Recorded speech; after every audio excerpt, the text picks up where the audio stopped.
Tidinya nyaksian damel nagogog alay-alayan ti jam 8 nepikeun ka jam 3 teh. Lamun jalmi anu atah moro nucan ngalaman moal percanten.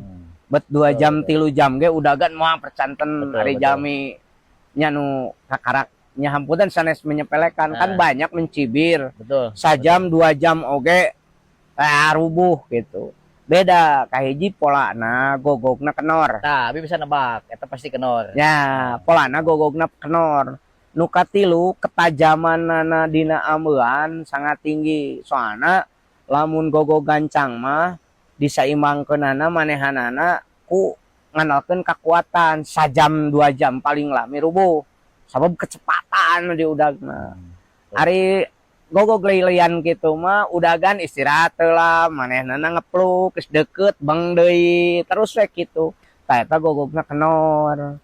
Ngan sora nu unikna dihaukan teh ngabaung jiga uih. Mun teu aya hauk teh disada cungungung cungungung. Haukan deui. Dihaukan deui kokuk kokuk kokuk. Lah indah tah eta tidinya. Yang tidak dapat bisa meninggalkan berburu teh duriat seperti itu. Tah eta di antawisna teh ya, matak duriatan kana kampung teh tidinya. Betul.